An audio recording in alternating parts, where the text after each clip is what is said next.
Yeah, absolutely. They almost think it's a given. QuakeCon traditionally has been, you can almost apply to it. And if you're a top player, then you don't have to qualify generally. You're just able to go, and then you're going to battle it out while you're out there in a larger player bracket of some sort. However, on this occasion, with these qualifiers in play, and there's no prize money right now. You're not part of that big scale event.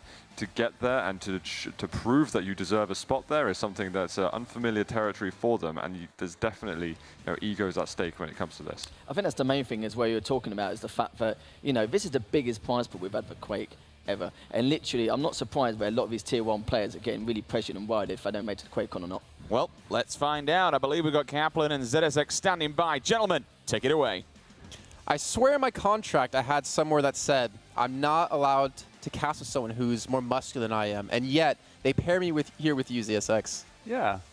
Who are you? I don't know. I think we've I'm the son of a developer of another game, but now that's another hero there. But I'm glad finally you did realize that you were no longer relevant playing Quake, that you decided to actually come to casting, because you definitely would never have qualified. Well, wow.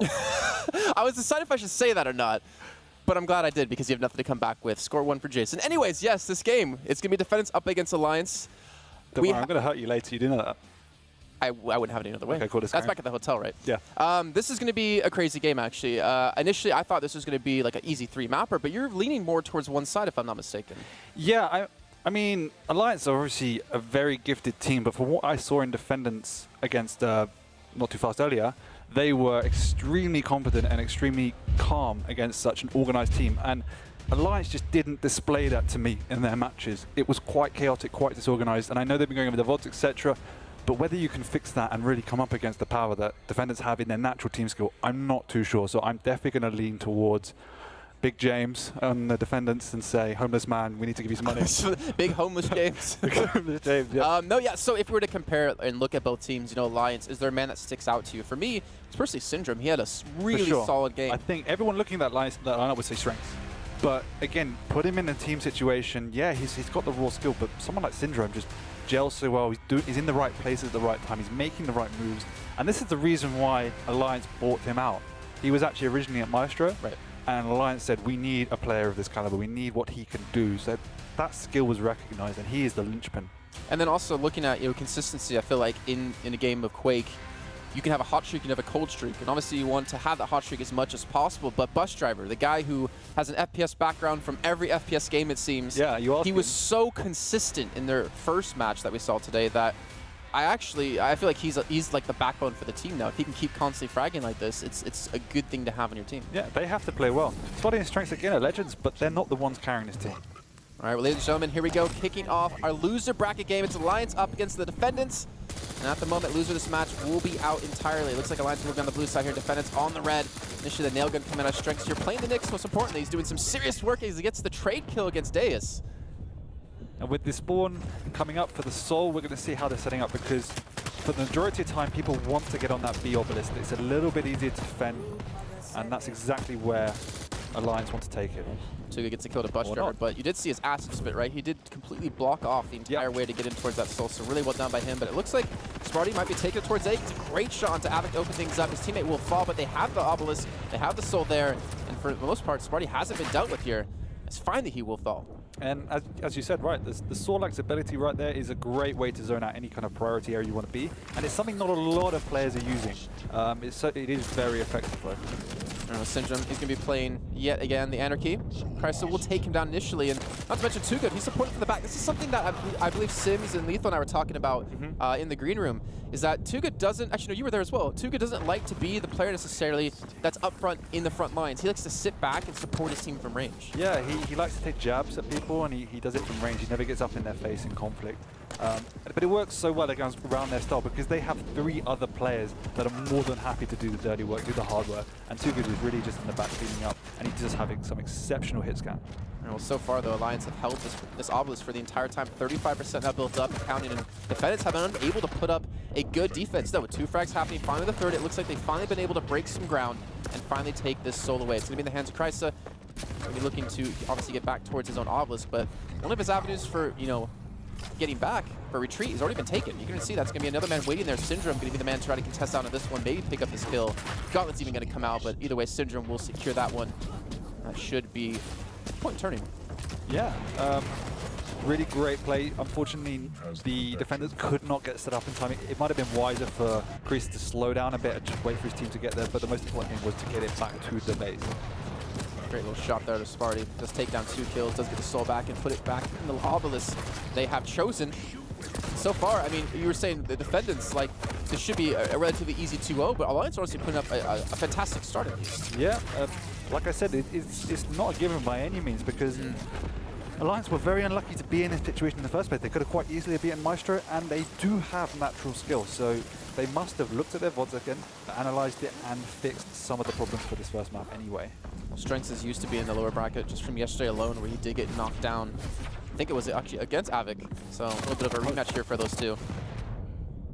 So far, it looks like Defense having a couple of initial frags. It seems like they can get the kills, yes, but they just can't get that like final moment. It seems like the attack on the actual obelisk gets a little bit sloppy, even with the picks they get prior to the push, and they just can't seem to steal that soul away cleanly. And it is also credit to Alliance, who are playing with more organization. The way Maestro played early with the clutch, I think definitely threw them off, and that's why we might have seen a bit more disorganization coming out, because now once they're set, they actually have more solid positions. We see clean defenses coming out. That's a great jump, but Too Good with a fantastic shot as well. Actually, sorry, Strength's able to hit that shot with the rail. He's able to secure the kill and also turn the soul around. They don't let any extra percent go. 69 built up for them. The Gauntlet's going to be coming out. Avik picks himself up a triple kill. And Krista is able to escape here to finally give the Defendants some extra percent, but they need to get that quickly. 69% already, only in 3 minutes 30. It looks pretty dire. Actually, an easy kill for Krista, and does secure that one with the nail gun yet again. 3 minutes and 50 seconds in, and Defendants have finally built up some momentum. They've finally been able to get the obelisk. They have finally gotten set up in a way that they can control it, but the power-up, that's where things are going to potentially turn here. Yeah, and this is a big power-up coming up. We're wanting to see a protection, but the quad comes out. Yeah, Too Good gets the telefrag on Sparty. Sparty gets the telefrag on Too Good. All right, it was a little bit different, but they still get the kills nonetheless, showing that they're being really aggressive around this power-up. Quad going to be in the hands of Bus Driver, who is a major fragger for the team. Not very often we see him on this. Usually Strengths is the one to pick up these power-ups. At the end of the day, when it is just chaos, you just take it and run. Doesn't matter who gets it. Plus, there's a lot more pressure on you if you do get the quad, and then the protection to perform.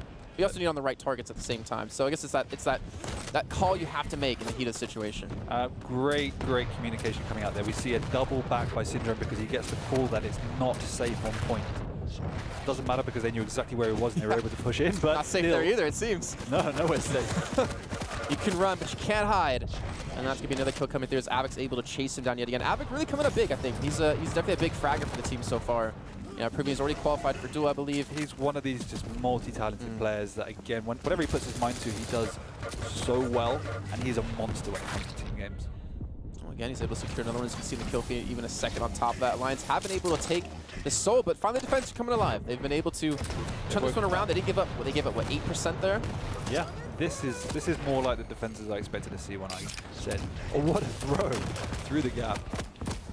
Throw onto the obelisk will be good, but not good enough. Bus Driver picks himself up a double with the acid spit, and Strengths is able to get, well, at least the soul towards the direction he wants to go. He does hand it off, I believe, over to Syndrome, is able to secure this one and run it back. Again, this is something I was saying before with Zoot. Syndrome has some of the sickest movement I've seen on Anarchy when it comes to this mode in particular. Yeah, as I mentioned, he's almost exclusively an Anarchy player. Well, he is in this mode, and just does a great job on it. You know, a lot of fighting breaking out on the point. Looks like kills have majority of the side gone over to Strengths & Co. Power up in 1 second. You can see they're a little bit late to get to this one, but that's going to be potential telefrag coming through out of Nyx. It's not going to land, though, and it's a protection on the Strengths again. This is the man that usually gets the power for the team. Yep. And on this Nyx, he does have that Ghost Rock to use, but he also has a soul in hand, so he can't use it just yet. And it's a battle. It's a protection, which means this could be the defining defense because it's so difficult to bring him down, even with just a machine gun. Even a machine gun, a rail gun, a lightning gun. Doesn't matter. And Tigers, oh my. Not able to secure that at all. But they have 90%. This is where things are getting really risky for Defendants. They have that many attacks left, and even going in here, that solo man's not going to be good. Exactly as you say. This is the desperation push. It doesn't matter who's alive. You just got to give them that point to really prevent it from getting taken. Daisy on the BJ too, trying to pull up that dual wheel, but Swarty does catch, throw, gets the interception on, gets the obelisk, or the Soul Planet back in the obelisk. We need to see contestation coming in. Finally, someone's going to be there, but you have Bus Driver live, and Bus Driver can do some serious work. Syndrome is able to kill on the Avic, and I don't think there's anyone else left to come. And that's going to do it. Alliance to pick up the first round here of Ruins of Sarnath. I'm impressed. Like, I didn't say they were a bad team, but I did not expect that level of coordination coming out from Alliance. Yeah, and if you were to kind of point out a player, maybe on both teams, that was really performing well, can you kind of single any of them out, or do you think it was just overall well-done team effort from I think Alliance? we saw Bus Driver make a few huge plays, particularly in the kill feed, just coming up time and time again, using the abilities at the right time, and obviously Syndrome with the parries. Defendants just need to just click a little bit more. Click a little bit more. Click a little bit more. Wise words. Thank you. it's true. They definitely need to get a little bit more damage in. Seeming something to be that they're lacking, and not to mention in controller on the map. They just, I don't know, I'm trying to think about how the engagements are going for them, right? Are they getting like the 2-on-1s? Are they getting the man advantage when it comes to forcing these fights? And it feels like Alliance haven't been allowing that. The communication really seems to be there, as you pointed out before. Yeah, once you get set on a map and defend well, it's very difficult to break that, and defenders let that happen in the early stages, and it's good that they haven't done it so this time. Alliance has been able to get the A obelisk yet again here, force the defenders over towards B. But again, you mentioned before, right? Isn't B the obelisk that generally a team would want to take? The teams I have spoken to about playing this map prefer B, and again, it's very dependent on the way they like to set up, so it's just that Alliance prefer A, it would seem. Well, Alliance is also running an not an insta-kill comp, but they're running 2 champions who can pull off an insta-kill, and then they have Bus Driver with the Assist that just block off a lot of directions they can come through, and this is the man we were talking about before, doing some serious work. He gets another kill onto Avic. He's going to defend. Enough. He's the defendant here on the A obelisk.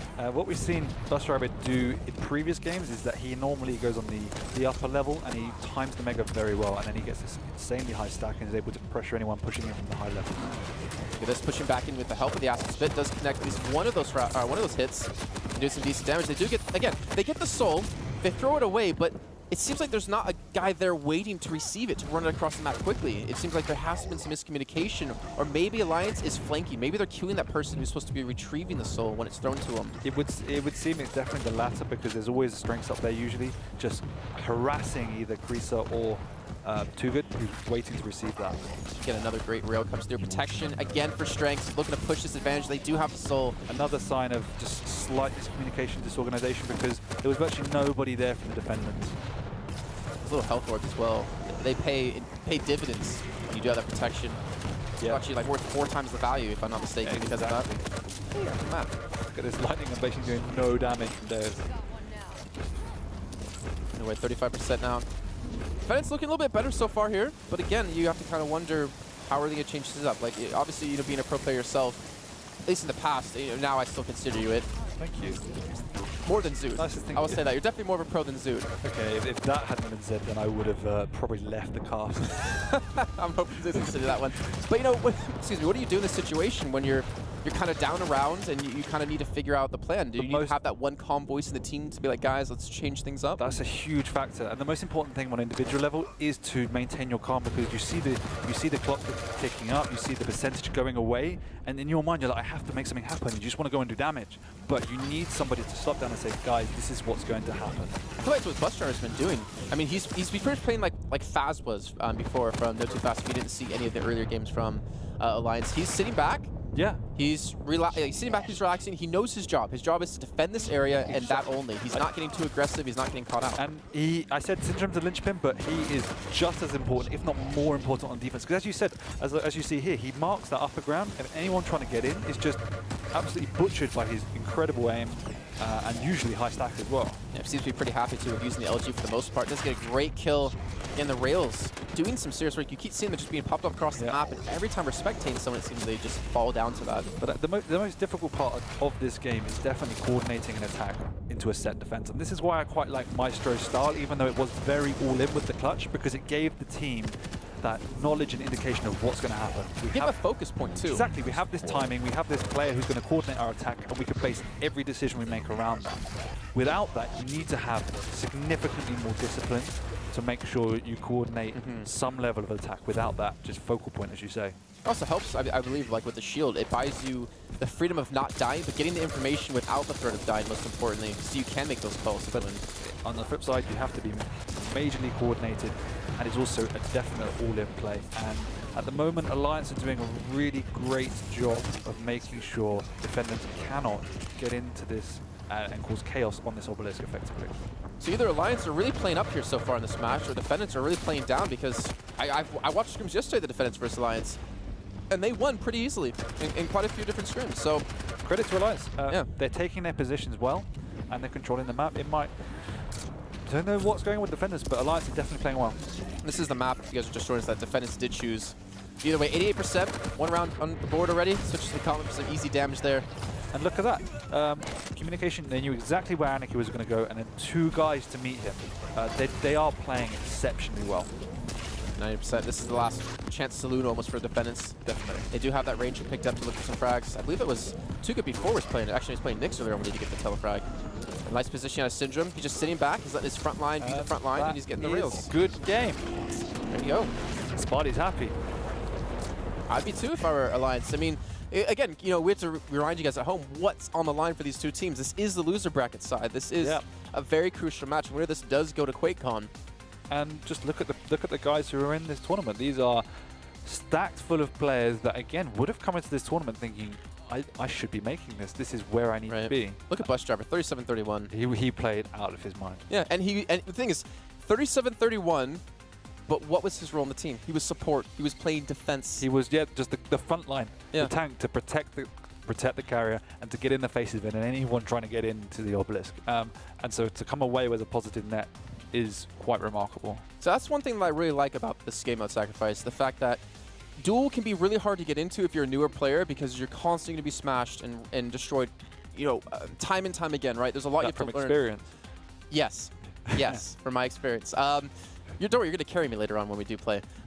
So it's a game that can become quite frustrating, right? Yeah. But I feel like in Sacrifice, it's more TDM oriented, so you can play and not necessarily rely on your individual skill of knowing the map and knowing the game mode. You can listen to your caller, you can play with your team a little bit better. It's a lot more lenient when it comes to the true Quake style of duel. I completely agree. As a starting point, it's ideal, particularly if you come in with a sound FPS background. Like, as you mentioned, Bus Driver. He's not a substantially great jeweler. He's a good jeweler, but coming into this, he's one of the top players now. He comes in with a solid FPS background. He's got great mechanics, and in his role, in his team, he knows what he needs to do, and he's putting them to amazing effect. So I'm curious about this with you. You know, obviously I cast quite a few other games, and in some of these games, I do talk about the fact of if it's a team-oriented game, sometimes it's worth playing around one player. If he's that good, if he's an all-star on your team and he's a star, you can play around him and let him perform. You can support him, right? I mean, yes. Do you feel like in Sacrifice you can do that? And if so, do you think teams are doing that or have the potential later on to figure that out? I definitely think it's an option, and it is done to a certain degree. The Nyx role is usually that more or less superstar of the team, the guy that roams around, does damage on his own, the guy who usually gets the power-ups. But at the end of the day, if it's not in Sacrifice, that's not going to win you games. Everyone has a very important run. We've got the Anarchy, he needs to run extremely well. We've got the clutches, the Sorlags, we need to break that defense. And without those guys doing what they need to do well, you can't shine. And that's why we see people on the Nyx such as Too Good. In maps they win, they will be outstanding. In maps they lose, it's exceptionally difficult for them to actually have a real big impact. It seems interesting to compare the styles between Alliance and Defendants, because it seems to me that Defendants rely on their support play as Too Good, as the Nyx. Yes. Whereas Alliance use Nyx to be a little more aggressive, get more information, and they rely on that Snorlax to be the anchor. Now you got me saying it, to be the anchor for the team to play support. I didn't even realize we said it so much it's become normal. Is that different in style, or is that difference in play, or it's what? just very different players. Like they have, for instance, Alliance have a vet who is aggressive, get in your face, do lots of damage, and then you've got Deus who plays around what the team needs, and he will follow Ravek around. He'll be doing some cleaning up, he'll go around the corners, and then around that, like we said at the start, Too Good is probably sitting in a corner, holding crouch with zoom on and hitting his rails. And as long as the guys in the front are doing their jobs properly, Too Good can have a free reign. He can pick people off, and then Syndrome clears that up and runs it back to the base. But again, if Alliance is set up well and Avec is getting shut down, Deus is getting shut down, the whole team then just falls apart. So you're saying they need to create that space, that real estate for Too Good to work with. Exactly. He needs that space to work with. Otherwise, his life is very, very difficult. He can work in it, particularly if he's able to get on the power-ups, and they just need to make it a little bit cleaner around that to make that happen. Okay, and then looking at Defendants here in what they've been running, another big difference is BJ. Yes, it's again just personal preference. They found that it's in a different way, but similar way to the clutch. It's just a character, a champion that has an ability to break that defense. So once that's up, they can protect him. Maybe he gets a quad. If he gets a quad and then he pops a dual wield, Jesus. I mean, Right. like, who's stopping him? That's 8 times damage. Yeah, something along the lines. I don't do math. I'm guessing. It's a lot of damn damage. It's all I Yeah, know. Pop that and you've got trouble. Same if you've got the protection. You can just run in, pop the dual wield, and then things melt. So it's another unique moment in the match to break a defense and to turn it in your favor that you wouldn't be able to do with any other champion. See, that's what I'm worrying, is that BJ can obviously do a lot of damage and he can call a lot of attention when he pops his dual wield, but with like a clutch. If he, for instance, let's just, imagine. Theorycraft, let's go. Yeah, it's Theorycraft. If he played clutch, Yeah. wouldn't that alone, without having dual wield, call for a lot of attention towards him to give the freedom to Too Good? Again, it's just another variation on the same thing. Is it more so that's the thing, is it more reliable I think on creating space than a BJ, do you think? I think yes. I think in those particular moments, yes. But I think the BJ offers more outside of that because the clutch has to spend the rest of his days collecting the time capsule, Right. and it's just easy cannon fodder when his shield is not up. So outside of those particular key moments in the match, the clutch does not offer as much as a BJ would. So going into Blood Covenant, do you think we're going to have any sort of swap-ups coming into the picks? Quite possibly, but from what I've seen of both teams, these are the comfort picks that they like. If I had to put any money on it, I'd say no. Okay, see, that's actually, since I mostly work with team games, I'm really interested to see how the meta progresses. I would imagine down the line, once teams have had the ability to focus on sacrifice more and more and more, and you get those teams that are sacrifice oriented, then you'll see people changing champions and styles depending on certain maps. I think so. I mean, the recent patch changed it slightly. It made Slash a lot more viable, but I don't think either one of these teams has a Slash player. That would be the one I would say they probably would need. Outside of that, it might be that, for instance, you should change a Sorlag for a Scale Bearer. They fulfill a relatively similar role, and it's just you need certain roles in each position. So again, each team must have an Anarchy. You can't play this mode without an Anarchy. You're just going to get whitewashed. Have you been surprised that we haven't seen Scale Bearer at all? We saw a distinct once. lack of him. We saw it once again, and it wasn't particularly effective. It's good for a few kind of niche moments where you just chuck the orb and charge through, and he's quite good on burial grounds where you just run up the ramp, maybe stealing the quad. It's just quite hard to time. And again, I just think the Sorlag offers more with the zoning out ability, slightly better movement, and he's quicker, etc. So again, at this point in time, the meta, if you want to call it that, is very set because these are the best champions that fill the best roles. And in terms of maybe metas in this, we've seen some really aggressive teams. We've seen the way that now Defendants are playing, to create space. We see Alliance where they have those two kind of roamers. You have Syndrome there to roam. You have Strengths there to look for some kills and opportunities. Do you think there's some potential metas off the top of your head that haven't necessarily been tapped into, or do you think the play styles we're seeing here now are the ones that are here to stay until there's some changes to the game, some tweaks? Yeah, I think that's right. These are the safest ways the teams can go. Before the recent patch, we've seen a tank meta where there might be 3 tanks, for instance, and it got tweaked. Okay. And we've seen 2Z go with a full small champion meta. They've played a Nyx, Ranger, Anarchy, and Slash, just to get right in your face with all that speed and aggression to get round the outside. If they've set camp well, you can just go flying past them, and then you make them go out of position, for instance. So there are definite ways to approach it, but how much practice and how comfortable these teams are in adapting on the fly, I don't know, because 100% they've played in practices with these comps and they've won with them against their opponents. They're saying, I've won with them before, we just need to do what we're doing and make it better. And then in power-ups, that's been, you talked about BJ as being a champion that can kind of break open something, break open a fight. Well, the power-ups can do the same. Obviously, we have the quad and we have the protection. Do you have a preference of what goes to where, or do you think obviously Strengths is the focal point of the team for Alliance? He's been constantly getting the protections and quads when he can, but it depends on what the situation of the game is. For instance, if you have the obelisk, if you don't, if you have the soul, if you don't. Again, Not really, as long as you get it. The protection is generally regarded as much better than the quad. Yeah. These teams, if a quad pops, are like, is it protection? No, well, who cares? That's pretty much the attitude. The other side of the coin is you can go super aggressive with Anarchies with a quad because you're very difficult to hit. You can fly in and do significant amount of damage, and so it's probably better on an Anarchy. But at the same time, as we said, if you've got a Blazkowicz, then you would probably want him to have it if he's got his ultimate up. The other side of the coin is the protection. It can be used offensively or defensively depending on the situation. So if you've got the Obelisk, you'd probably just want to park it in your base and just fend off everyone that comes at you. Well, ladies and gentlemen, we are going to be loading into game here in just a few seconds. Had to restart the game for a couple of players. It's going to be Blood Covenant, and again, it's Alliance up against the Defendants, with Alliance currently leading 1-0 with a nice 2-0 sweep on Ruins. Going into Blood Covenant, this is their choice, Alliance. Yeah. I think we're going to have a 2-0. I would hate to see it, honestly. I want to see the third map because this is such a crucial game. Winner goes to QuakeCon. There's so much on the line. It is. I hope Defenders pull at least one map back. Okay, well, here we go, ladies and gentlemen. Blood Covenant kicking off. Off the bat, Strengths, the man we're going to be tagging along with, as he does have the HMG. Waiting for that soul to initially spawn back in. But you can already see the aggression commit to Defendants. And do you have a preference on Obelisk, actually, when it comes to this map?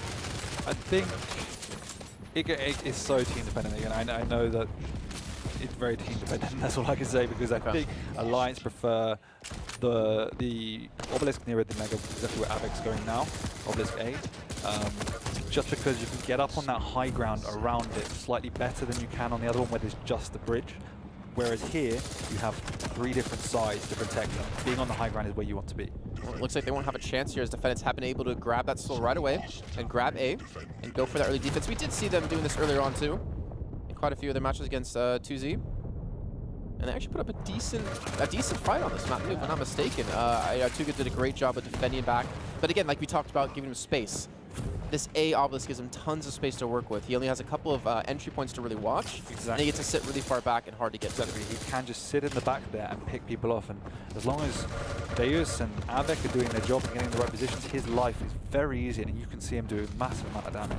Well, we also see the Scale Bearer. Bus Driver actually want to pick it up. So pretty much being, what, a tank player for the team, I guess we can call it. A tank specialist, is the word I was looking for. I'm surprised he swapped out the Sorlag, but again, it is quite difficult to zone with the acid spit on this map, so that might be one of the reasons why. At the same time, again, they must have some work something up. We already talked about, you know, the pickups for the power up with him. I think it can be very viable, you know, on this map as well. Just run straight through the pool, grab it, gets away. Nice little shot of Too Good there with the rail. Again, a rail player for the team likes to pick up this gun, back away, and use it to its distance that you have, obviously. Exactly. 5 seconds to go. Pull the power up. We can see Too Good stealthing. He's in. Oh, he's the one that got the telepag. He got a kill to Sparty, then he got gauntleted. Again, well, that was absolutely perfect timing. Sparty flying in, a whole host of players flying in, but Too Good with the pinpoint timing. He can do math. So he might be homeless, but he can do math. Yes, exactly. Nice. Man of many skills. All right, well, now 3% here for Alliance today. I've been able to take the soul towards the Obelisk, towards the high ground. Krissa is able to do some really good work, pick up some kills to allow him to grab this back. And so far, Defendants, complete 180 from the match we just saw in Ruins of Sarnath. They are off to a fantastic start here. Great little juggle as well. You see the brief power of the Anarchy with the quad damage there, flying in, doing massive amount of damage. This character is just so frustrating and annoying to hit that. So when you play, who do you play? Who's your champion of choice? I'm a Scale Bearer, man. I mean, you're a Scale Bearer in real life, pretty much. Got to skip with my homies. Anything's Anarchy, basically. Can you guess who I play? Nyx? Nope. Your little weasel. Oh no, I play Sorlag because moves pretty fast, pretty easy to move with, and he's really tanky, so I can make up for my mistakes. Smart man. Yeah. Think about it. Yeah. Plus I'm really bad, so. Anyways, Sparty is able to pick up the soul, pass it over to Syndrome. He's trying to make the run, but he's unable to get the jump, but it doesn't matter. He gets the rocket to the face of Too Good. That was a rather poor throw, but we see Defendants just position themselves very aggressively on point B just to protect the orb.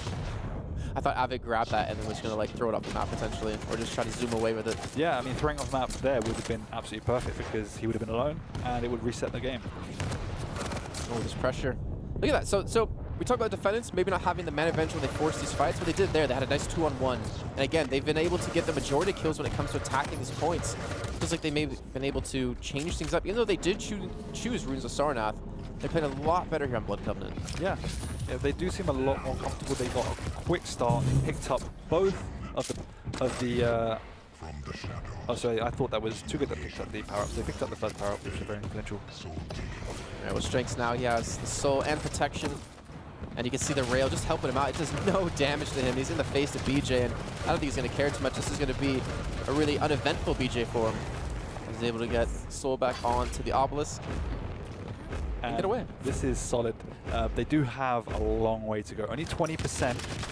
So from Defendant's point of view, the key is now not just throwing away lives because it can tick down quite quickly, but Creaser got onto the obelisk unspotted.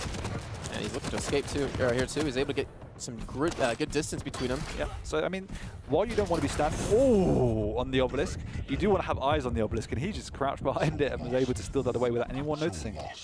And Bus Driver, again, we talked about Scale Bearer before.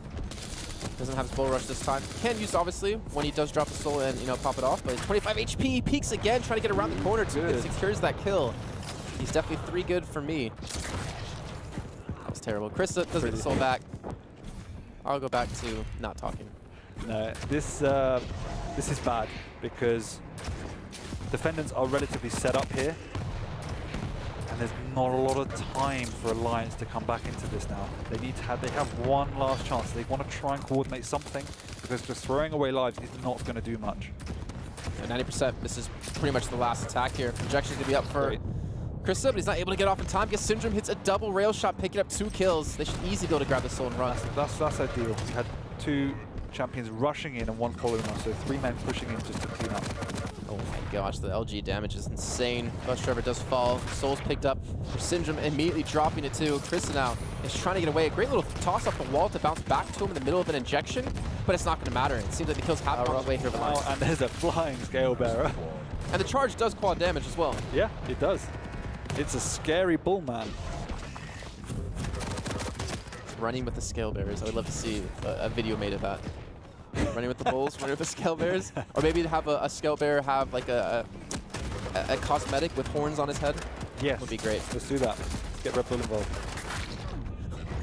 Yeah, I didn't say wings, I said horns. I don't know where Red Bull came from that one. Chris does have the quad and does have 2 kills. And does have the soul too. He's looking for an escape here. Does pick up a heavy in the meantime. Nice little steal away too. 94%. Priest is stacked. He's not pushing in because, well, he is pushing in.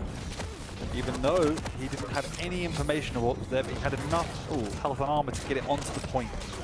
He has his teammates there to help him out too. It looks like Avik on the Ranger this time. He's going to clean up quite a few of these kills and able to hold on. 99%. They haven't contested. This is the last chance. Nice little kill on a Syndrome with the Dire Orb. It's not over just yet. They're still able to chime in 1 by 1. That's going to be Strengths. The last man there is going to be finished off by Too Good. And Defendants will be able to take the first round here. And now we see when Defendants are in control, Too Good can play his game, and he was just picking people off left, right, and center. So coming into the second round, do you think we're going to see Defendants, if they can acquire the soul, keep that same obelisk? I think, well, looking at that, yeah, definitely prefer that because of the fact that, as we said, you have the 3 levels of high ground around it, and it makes it so difficult to penetrate.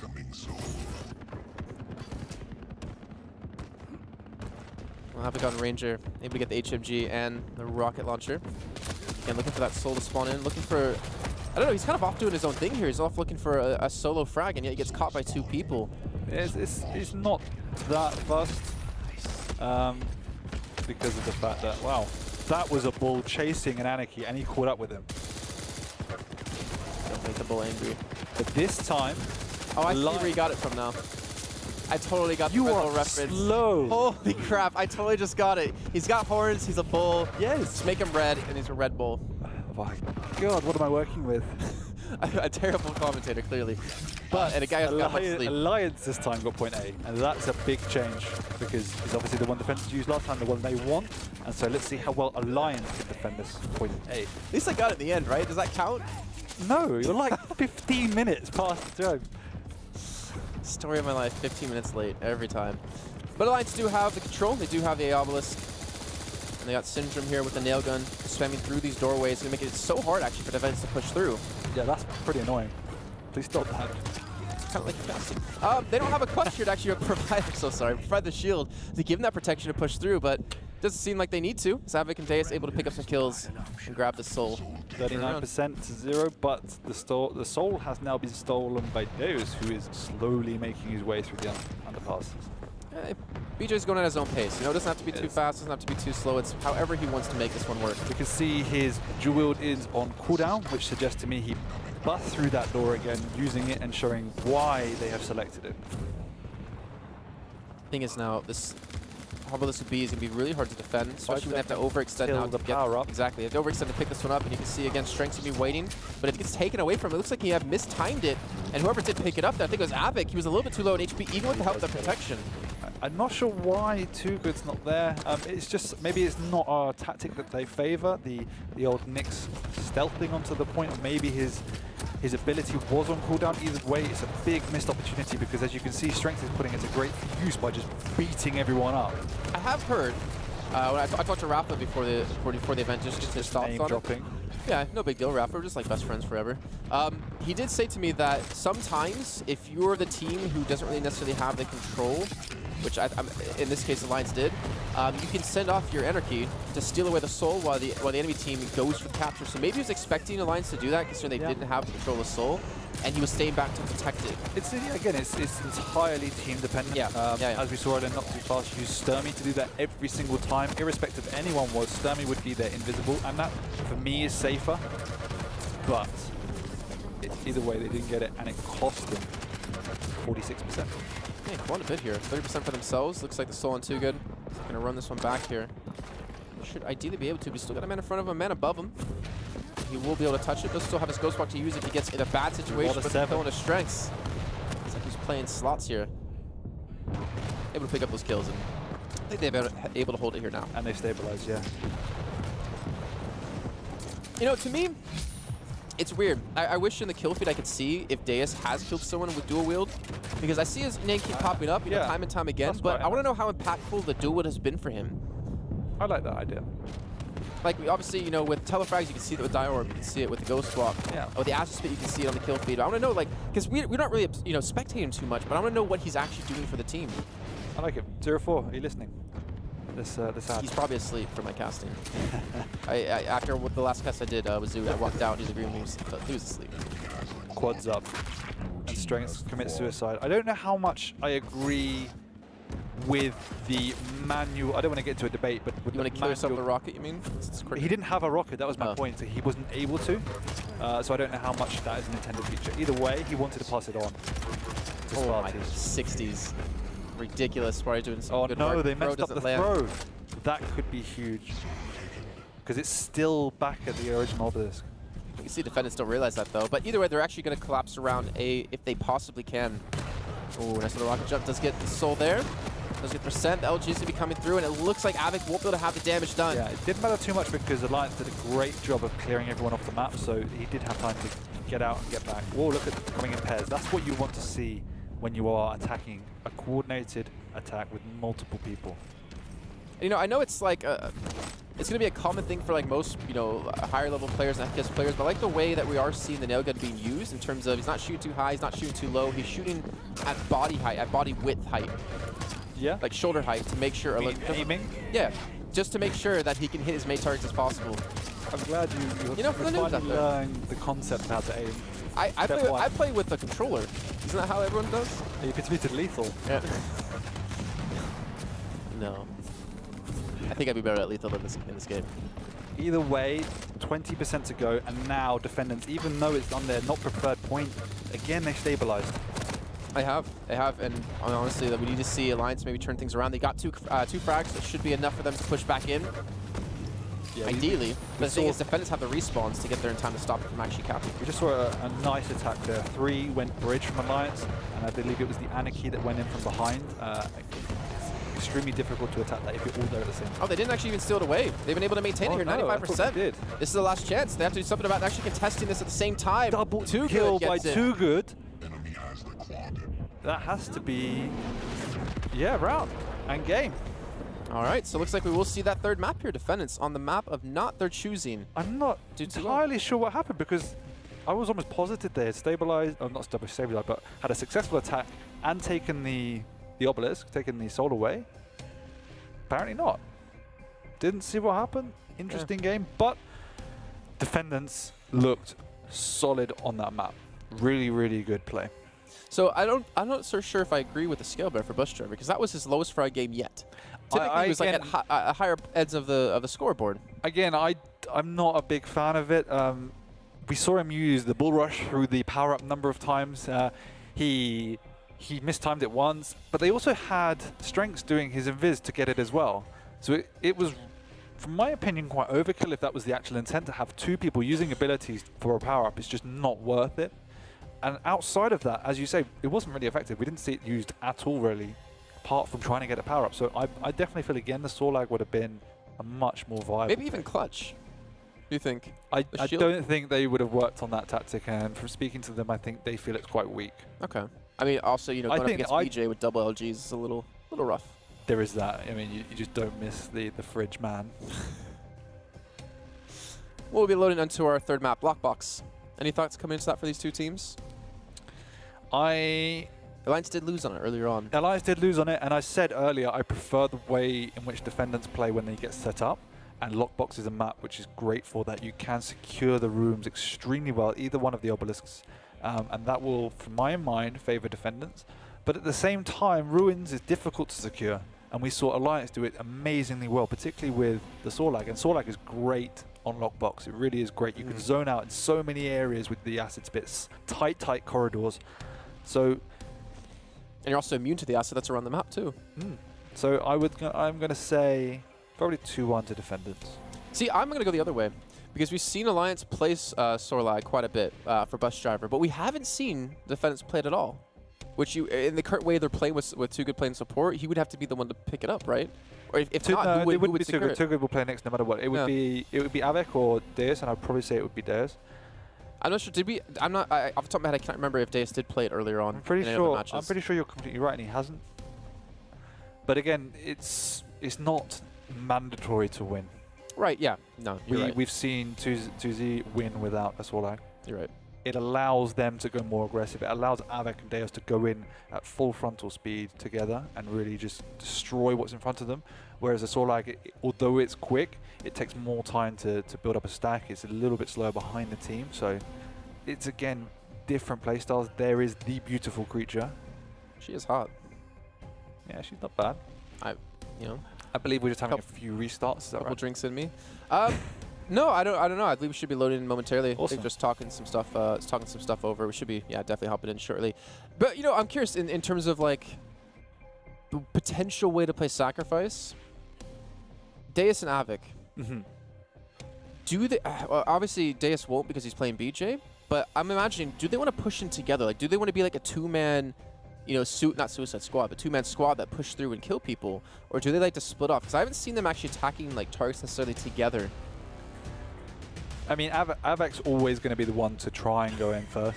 Deus plays a bit more of a strategical passive game, but it's their role to almost roam around together with the Anarchy and create a bit of havoc, get Alliance out of their positions, out of their comfort zones, and then it should be Too Good following in to do the finishing blows. And that's why we see such high damage coming out of Too Good, because he's, again, left untouched. It's these guys that need... Their main job is stay alive and deal damage, but priority one is stay alive and get Alliance and whoever you're coming up against out of position. And then hopefully Too Good can do the damage that will finally finish them off. So yeah, I mean, it's their job to go together, but if they have to split up to survive, they have to do that. Yeah, if I remember correctly, we had like a nice little talk. With Deus coming into the team, he's like basically told, yeah, you just frag. No, that was Cypher coming into the team. Cypher, you just frag and we'll do everything else. Yeah, exactly. And Deus has to fill that kind of role for the team. I think he's been doing a pretty good job of it, but... I mean, like, I think I mentioned it on the panel earlier, he's been an upgrade from everyone we spoke to. They look a lot more coordinated, he's brought a lot more experience to the team, and he plays his role more effectively. All right, well, here we go. Kicking things off on the last map. It's Lockbox, currently tied at 1 apiece here between these two teams. Winner goes to QuakeCon, loser doesn't. Well, at least if you're on the side of Alliance, you still will with your strengths. Southguard 15 seconds in, and we're going to see that soul spawn here in just a few seconds. Already, the red side of the fence have been waiting for this. Looks like Too Good wants to go for it. He gets the kill on strengths with the telefrag. maybe he timed it a little bit better than he did. And Krisa flies away with the soul. The Defendants with the A Obelisk already have 5% built up. Again, There's a lot of high ground you can defend from here that's too. exactly what I was about to say. You could see the high ground in a very similar but more enclosed way to the Blood Covenant Obelisk. It just allows you to defend so easily because you have to get on that point to take the soul, and then there's going to be people from above raining down on you. So this is why you need to go in a pair. Chris is doing some good work here. The nail gun being used as well as the LG. Picks himself up, I think, 3 kills in that attack.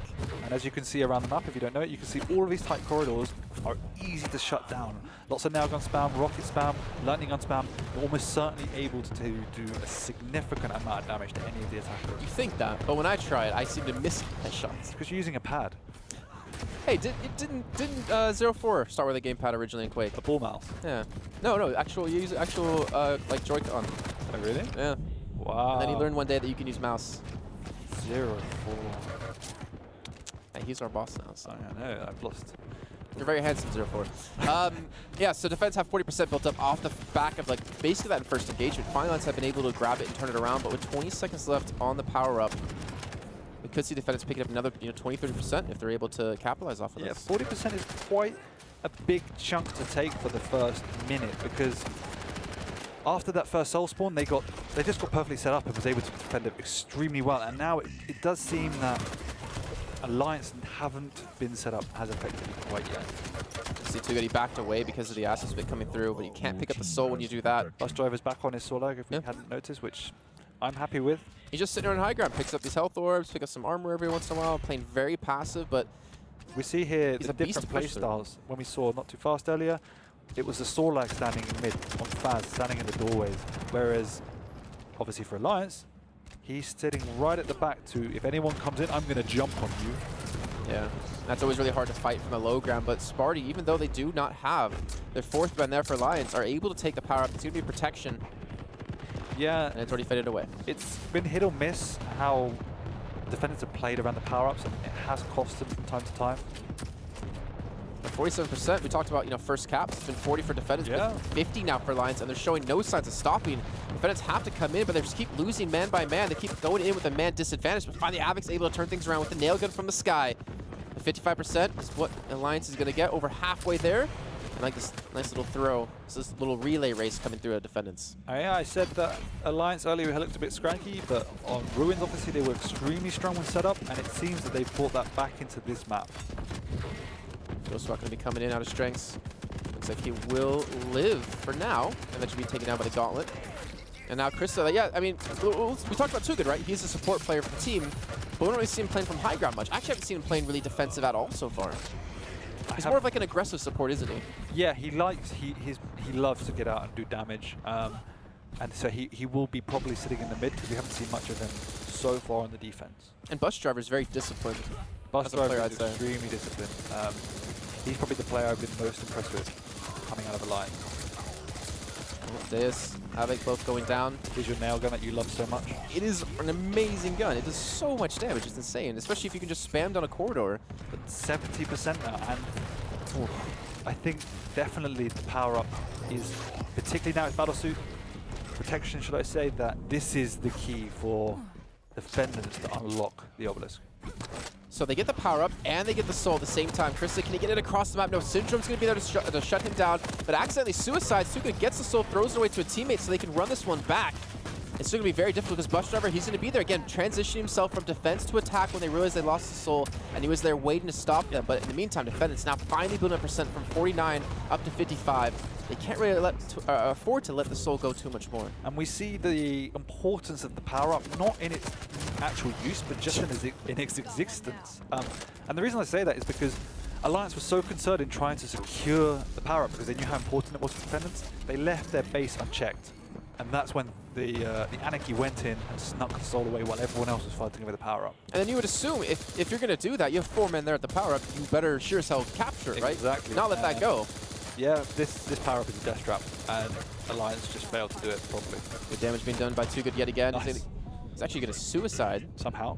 Yeah, oh, you can do damage to yourself with a nail gun. Yeah, That's how but you do nail jump. he must have been like 40 health, so Yeah. quite unlucky. Alliance are still attacking away though. 86% now for Defendants. It feels like just a minute ago they were at 49. And we're still seeing Sparty and Co trying to retake this point back, and they already lost Bus Driver, and Darub's going to come through. He's not going to get the kill. Kristen's eventually going to suicide, but they're defending it. This is where you see Too Good's defensive tactic. He was just he was just sitting in that back alley the same way we saw Noctis do earlier, doing incredible damage. Oh, nice little, again, relay race with the Soul. Able to turn around, pick up those kills. Too Good does take it back. Waiting for the Mega. He's got 98% on the board already here. Nice rocket. I like how he's not just trying to rush it in. They're looking for damage, looking for kills before they do this, because if they do get any sort of kills, any sort of man advantage, and they secure the Soul, it's going to be so hard to retake it, and they're doing just that. There we go. Defendants now going to be up 1-0 here in our final map. That was incredibly close, actually. It was back and forth, and every time each team took control of the Soul, took control of their relative obelisk, they were able to set up, and that's why we saw such dramatic swings in the game from one high percentage to another, because they secured it extremely well. Would you say from personal experience that maybe Lockbox is one of those maps that you can do that on? Or do you feel like every map you can is just a lot easier to here? I think every map you can if you play well, but this map is definitely a lot easier to do that on for sure. Do you think they got the obelisk down on lock? Yes. I'm sure they did. I should just I'm not rising. my life. Too Good does pick up the Soul, does use the Ghost Walk to secure it and throw it away. Sparty's able to pick it up, but Avic's there to clean up some kills from behind with the rockets. And here comes the flying lizard. Not saying it again. I'm not doing it again. I give you a shout out once. He's been able to secure it again. It seems he plays, as we said, a very similar role to Too Good, sitting behind. Again, when you're in that role, you're firstly protecting the back channels, but you can't be really touched by anyone else except the guys coming through that corridor. The thing is, like, I'm assuming if you're playing Nyx here, you're depending on these rail shots to hit because you can't fight up close. Whereas if you're playing Sorlag and you're Bus Driver here, you want to fight up close. Your Acid Spit works in that situation. You're playing with rockets, so you don't have to rely on the rail in the long distance. He wants to fight you up close. He really does. And that's the problem with the Nyx on this map. You have to be skillful player because there isn't much room to use that rail, so you have to get in with a much smaller stack than other opponents. Right there. And outskill them. Yeah. Well, that's still 36% built up for Alliance, though. It's still being contested. Looks like the Soul was taken away for a second, but returned right after. And Alliance, they're coming back strong here. 40% the first minute and a half. And now they will have secured. 25 seconds is quite a long time, but that does seem like the next big opportunity to try and steal away the Soul. And that's when the power-up is up. So if you're Defendants here, you kind of maybe, do you hope that it's going to be quad and not protection, you run for the Soul, or do you try to contest both, or just the power-up? Power-up's going to be up as it goes past, so it might be that they wait for it, or at least have one person waiting for it where everyone else chases the Soul, and it will be Anakin, and it's a quad. It's a quad, and it's picked up here by Syndrome. But the key point is Defendant has the obelisk, and it is a quad, it is not protection. And he easily can be railable too, just do a little bit of chip damage but to him. Anakin has it, and you can see there his team strength that was reserving the armor for him, so he can push it now. Oh, he's trying. He's only at 56 HP though. Quad's still going to be there, but he can still drop immediately fast. Krisa going to go down. Syndrome is not able to do a lot of damage, but again, even if he's not getting kills and not doing damage, the attention that's called to him is very important. It allows the rest of his teammates to push in a little bit more free. And we saw the patience coming out from all of Alliance there. They were all just huddled around the entrance and waiting for the quad to make the first move. But at the same time, Defendants were set up extremely well, which is why it was a difficult attack. And now Sparty does get railed from behind, does throw it off, does get railed again. Deus coming up big here with the BJ. Deus is actually, no, he's playing the BJ still. Gets Soul, throws it away. And he's going to give it over to his teammate, Krisa, who's going to go for the return. 52 to 20%. The free obelisk, which means they can now get set up. Well, they could try. They can see already knocking on the door. It's going to be Alliance looking to push this one back in. Too Good's not able to get set up with his rails, not able to do that long-range damage that they might need onto this point. Chris is trying to get in the face of Nyx, but Strunks gets the kill, and just like that, the door has been kicked down. And Alliance do secure the Soul. All Defendants dead. All that means is there is a good chance they might spawn on the other side of the map, which allows them to get set up for the defense. This is why they're all rushing in now. And there's that dual build you want to see. And it's doing some so that really was the one problem in doing such a good job in killing everyone, is that now they all spawn on the other side of the map where they need to be to get their soul back. Your job too good. Yeah, hey. exactly. You're pulling them all out the stops today. I got to. It's my last cast ever. Any game. I'm getting fired after this one, boys. 41%. Feels bad, man. 3 seconds till the power up. Strikes again, waiting on top of it. And it's this time protection and Defendants are not there. And as we said earlier, they have been a little bit sloppy on trying to get those power-ups. I don't see them having any chance of killing Syndrome here. It's going to be so hard with protection and the soul now. He's picking up health orbs on the way. Pretty much have to almost give this one up at this rate. Look for kills on the rest of his teammates and then try to keep a man advantage going into this protection, finishing off. It's a good point, and that's exactly what they need to do. Clean up the team, try and almost wait for it to tick down and steal the soul back, which is more or less what they've done by the looks of it. 59% though. Protection is now gone. Defendants have been able to clean up Bus Driver again. Deus coming from the high ground with the BJ. Gets some decent damage. Syndrome has 14 health. He picks up a kill. Dead? He's still alive. Finally will fall to Deus with the LG. But he's bought so much time for Alliance to hold this one off. Sparty comes back in. Cleans up. Just as we say that though, Krisa does secure the kill onto him, and Bus Driver is there to protect as well. Using that HP to his advantage, but Tuga is able to sneak this one away just barely. So incredibly close. Yeah, very close. 72 to 51. This is the last map of the series. Defendants are up 1 in the round. 10 HP left for Tuga, who will fall. 3 guys blocking the exit. This is just the importance of just having a well-communicated team, so they all know where they need to be at all times. Right. It's just a bloodbath here. Finally, it looks like Avik might be the one to return it. Again, But there's a big scary lizard with a pummel. Oh gosh, and Avik runs over him. Tuga gets the return though. Does use the Ghost Walk to buy a little bit of time. I thought he wanted to go for the telepheric, but just instead double rocket. Oh no, they actually run directly past him here. He's going to fall, doing the splits as he goes down. His teammates are going to be there, but Avik only able to get one of those kills. Tuga gets the respawn back in, but he needs to quickly hurry up to his team. He uses the rocket jump to get back up there. The soul still has not been taken, but he does get Strix down. He's looking for Bus Driver. He does have the soul, gets thrown to him. He's looking for the teammate just in time. Perfect play out of Tuga. Krista gets the recap. 70% now for them. We're at a tied percent here. This is getting stressful. 2 seconds, and Defendants are not there again. They're late. It's a quad though. It is a quad, but it's still an opportunity missed. Because this quad is on an Anarchy, which is, again, like we said earlier, perhaps the best champion to have it on, particularly if you're on the offense. I was going to say, he hasn't done anything with it, but does get a nice little kill onto Deus. They still have not been able to take the soul away, 86%. They got to make their move now. He doesn't have armor, but he has the damage. He's looking for the soul. He gets the kill to Krisa, and they've been able to open up this obelisk. That rocket was so vital from Krisa. Just took him down to 1 HP. Bus Driver now, he's the one to look at. He's got the soul. He's looking for kills. He's doing it all for his team. Yeah. But look at this. This is what I love about it. He's playing it slow for his team because they know the respawns are going to be an advantage of the Defendants. Look at them. He's not rushing it down. This is just the nice, simple way you need to play. If he went off on another way, he might be dead by now. So See the pressure they're under too, because if they lose this, they're out completely. And he's going to lose his teammate. He throws the soul away before he does drop. It's a 3-man squad. It's a 3-man kill squad. both of these teams now have their coordination down. It's impressive to see. Tuga gets the soul thrown off. Chris is going to be the one to pick it up. He is taken away in damage. He's going to get the return, though. 3. And Tuga come up big. Bushro's going to get that kill. He gets a second onto Avik. Tuga gets himself a double kill. That might have been enough to hold them off. For the percent's at 98. Is anyone going to contest it? Finally, someone's going to be on there. They throw the soul away, but Deus grabs it midair, throws it back to Tuga. It's back on the point. Alliance are trying to rush back in with 3 people. They might have been able to do it. Can anyone finally stop this? Chris is going to fall. It looks like Sparty with the soul will be able to get the retreat. A little bit of let the fight on longer. Syndrome smacks his own player. Luckily, there's no team damage, but that could not have been closer. Oh, it might not be over, though. You can see him throwing it away. Deus just comes in with the gauntlet to pick up the kill. Bush Trevor now the one with the soul in hand, but he's got Tuga there who picks up the kill, who grabs the soul. He's trying to run it back towards me. He doesn't have a lot of health, though, to get back up there. Does he get the throw? No! He does. It looks like his teammate Krista picked it up, and Krista does have it. He does get back on the high ground. He gets the injection. He's looking for Bush Trevor. He gets the knockback, not the kill, though. So intense here between these two teams, and it keeps being traded back and forth. Now Sparty the one to have it in his hands. There's no way. He's not going to get it back. This is going to be, again, Krista comes in. He gets the kill. He's on the Anarchy. He's running it back. I think... Oh, no, No, there's 3 there. They got the defense. He turns around.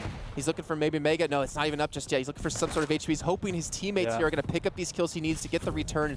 I love how he slowed this down, considering how intense this game has been. Battle suit up for Alliance. This map is not over.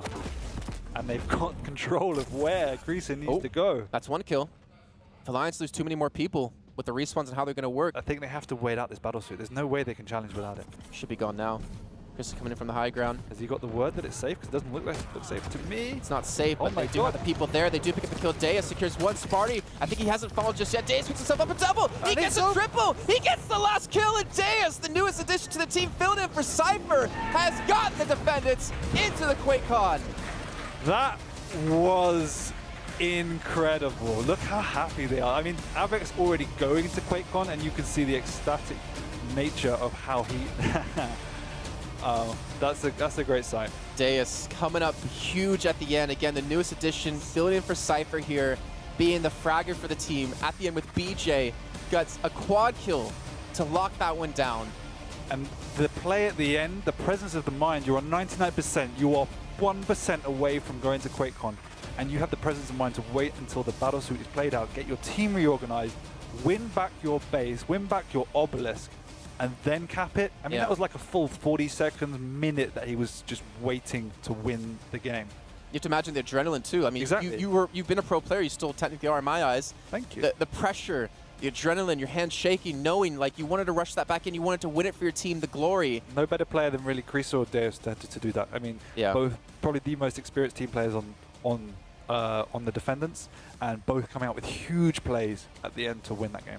But let's give a shout out to the side of Alliance as well. They played fantastic. We saw, like for instance, Bus Driver, a guy that's been relatively unheard of until these games have been played, having amazing games, really proving his worth here in Sacrifice when it comes to Quake Champions. Syndrome as well. We've had some great Anarchy play out of him. Strengths on top of that. Like every individual player on that team, and I have to also give credit to Sparty, had some fantastic telefrags, has performed.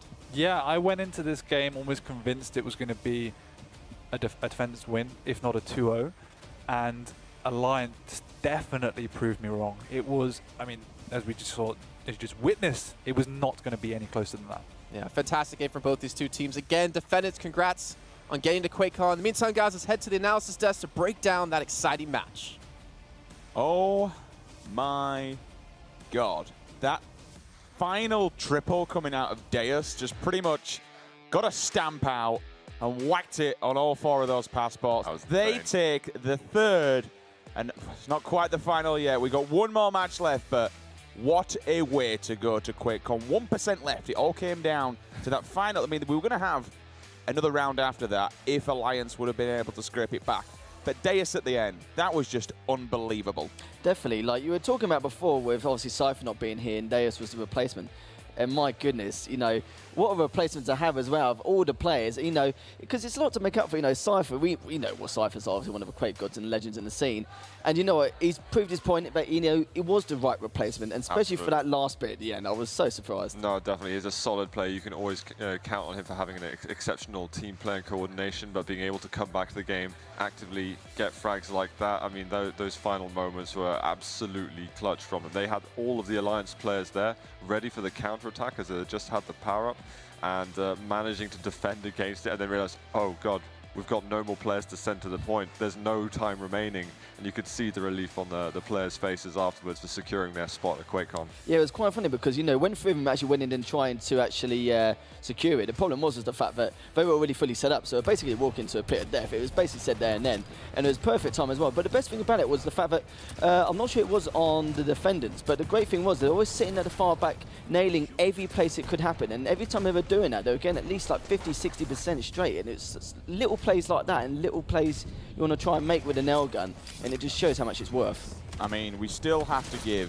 a huge round of applause to Alliance because they put up a damn good fight. I think this is the story of this week. We kind of said that we have Europe's best, if not some of the world's best, and definitely the world's best teams here when we're looking into Sacrifice. The world's best. The world's best. Yeah, we're going for it. No beating around the bush. Zeus putting it down. We're at the end of the day, and we did say we'll just say it as it is now. Incredible stuff from both teams, and honestly, going out on a map number 3 like that, when you see one player like Deus just coming out of nowhere, bang, 1, 2, 3 bodies hit the floor, player walks in with the package, FedEx delivery, sticks it on the obelisk, and there's your final percentage. That is how you want to go all the way to QuakeCon. And again, dropping down into loser bracket, both these teams, it is being do and die. It was point blank, it was as simple as that. Hey, we don't expect any less. And honestly, this second game that's coming up on your screens after this one, I expect just exactly the same level as players. They both played absolutely incredible stuff. And honestly, this has been the story of this weekend. Now,